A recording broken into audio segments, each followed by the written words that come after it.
It works well for the movies, but this is not the character that Tolkien created. The third and final entry of Peter Jackson's The Lord of the Rings trilogy is the most famous of the three, due to its character moments and battle scenes. Tolkien's final volume of his three-part epic, The Lord of the Rings, was released in 1955 and concluded the story of Frodo and the Ring for its readers. The Return of the King also has the split narrative like The Two Towers, with all the plot lines joining at the end. The major sequence that was taken out for the films was the scouring of the Shire, which is one of the book's final chapters. This is when Frodo and the other hobbits return to the Shire only to find that their home is under the control of Saruman the White. They are eventually able to overthrow Saruman and his thugs, but this is still a stark contrast compared to what we see in the movie, which is their calm but triumphant return on horseback. The movie's extended scene of Saruman's death was a better way for him to go down for the films, and in my review video I talk about how this scene should have been kept in for the theatrical release. As far as the places visited and the battles we see are concerned, the movie is fairly faithful to the text. The realm of Gondor, though, is made smaller and more desperate. In the books, Gondor was not limited, militarily speaking, to the battalions of Minas Tirith and Osgiliath alone. In Minas Tirith, for instance, we are introduced to many of the people in the city. But in the movie, this is taken out completely. The group of Dunedain from the north that accompany Aragorn and his companions into Dun Harrow are cut completely. The Easterlings and the Corsairs are all but lost as well. In the case of Gondor and the Dunedain, I can understand why they did what they did for the sake of time, but I think we should have seen more of the Easterlings in battle, and the Corsairs should have gotten their major sequence where the army of the dead drives them insane and has them kill each other. The Oathbreakers, these are the dead men of Dun Harrow that we see in the movie, they are spirits. Their weapons can't cut through matter.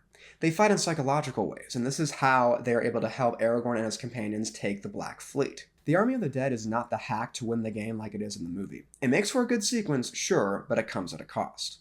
The next change may seem small, but it shows you how powerful adaptation changes can be. In the movie, Gollum tricks Frodo into making Sam leave before they go into Shelob's lair, and Frodo faces Shelob at first, completely on his own, until Sam comes back to try and rescue him. In the book, it did not happen like this. Frodo and Sam are both led into Shelob's lair, and then are abandoned by Gollum, and they face Shelob together. Frodo still does get captured, though.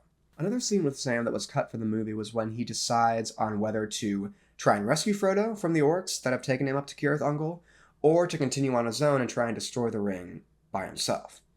He even for a moment considers claiming the ring for himself until he comes to his senses.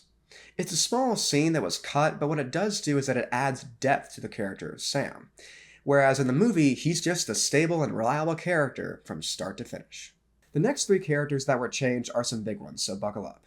Lord Denethor II of Minas Tirith is introduced as a grieving man, and we get a hint of his insanity from the start. And this makes sense, because in movies you have to speed things up. But in the books, the steward's madness develops slowly over time, we don't quite see it at first.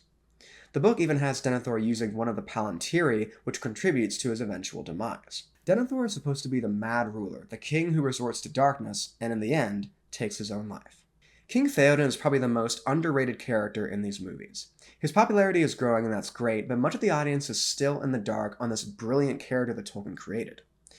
In the movies, Theoden is presented as the heroic king who leads his men into battle, dies at the hands of a more than worthy foe, and has some fatherly affection for his niece, Eowyn. In the books, Theoden's paternal qualities are emphasized, sometimes even over his valor. Theoden continually holds Eowyn back from battle, not because she's a woman and women just don't fight, but because he is trying to be the father that she lost.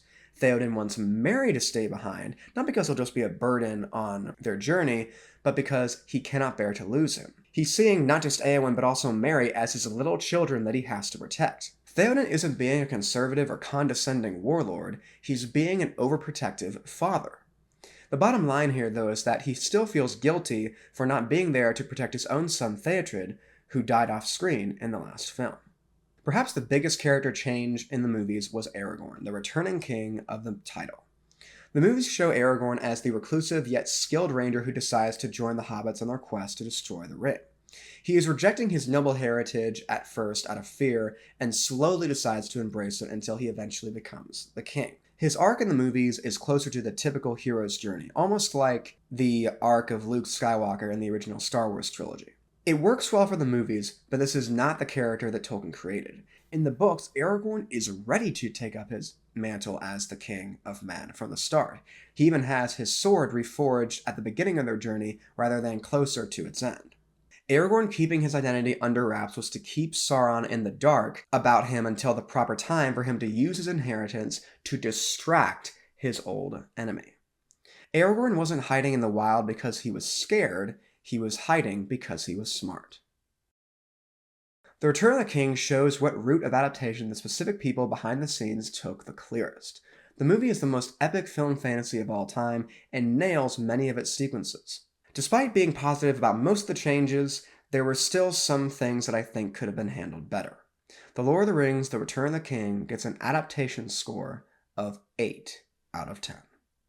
Hello everyone, and welcome back to Movies with Michael. If you enjoyed this adaptation video, you can show up by leaving a like on this video and comment down below your thoughts on the decisions of the filmmakers when adapting this book to the big screen. I understand that we didn't get to everything in this video, but please remember to subscribe to this channel and click the notification icon to be notified about my latest videos. That's all for now, and I'll see you all next time.